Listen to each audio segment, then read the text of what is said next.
Hello, good morning my dear brothers and sisters.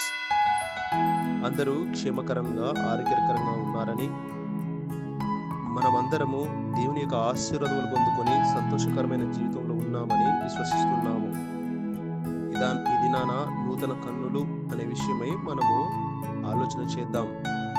పరిశుద్ధ గ్రంథం నుండి కీర్తనలు 32:8 వచనంలో ఈ విధంగా వ్రాయబడి ఉన్నది: నీ మీద దృష్టి ఉంచి నీకు ఆలోచన చెప్పెదను. అలాగుననే కీర్తనలు 17:8 వచనంలో కనుపాపను కాపాడుకున్నట్లు నన్ను కాపాడుము. ఈ వచనాల సారాంశమును మనము ఆలోచన చేసినట్లయితే, దేవుడు మనకు అద్భుతమైన 2 కళ్ళు ఇచ్చాడు. మన కళ్ళు మనస్సును, దేహాన్ని కలుషితపరిచే వాటిని చూడడానికి కాదు. మన కన్నులు ఆయన మహిమ నిమిత్తమై, అనగా ఆయన సౌందర్యాన్ని వీక్షించేందుకు వాడాలని దేవుని సంకల్పం. ఆయన సృష్టిని కొనియాడేందుకు, ఆయన స్తుతులు చెల్లించుటకు దేవుడు మనకు కన్నులు ఇచ్చాడు.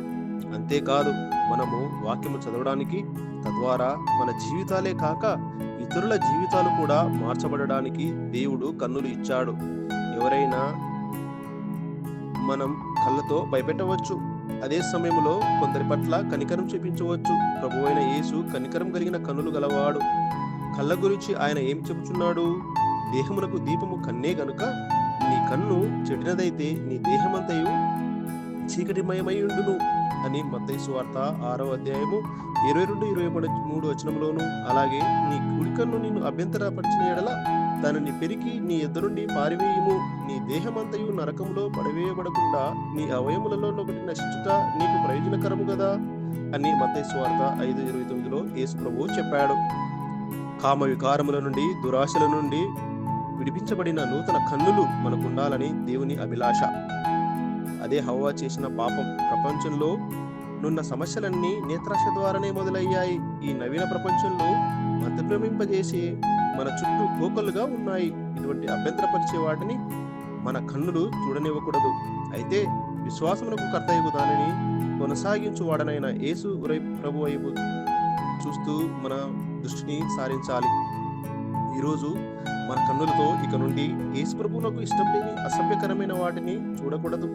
యేసు ప్రభువునకున్నట్లు కనికరము కలిగినటువంటి కన్నులు మనము కలిగి ఉండాలి అని నిబంధన చేసుకొని మన కన్నులపై చేతులుంచి చిన్న ప్రార్థన చేద్దాం. కృపగల తండ్రి, నాకు అద్భుతమైన కన్నులు ఇచ్చినందుకు వందనాలు.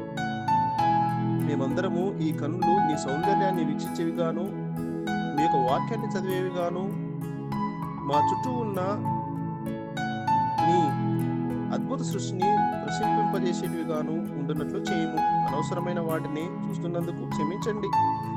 నీ రక్తంలో మా కన్నులు కడిగి నూతన కన్నులను మాకు దయచేయము.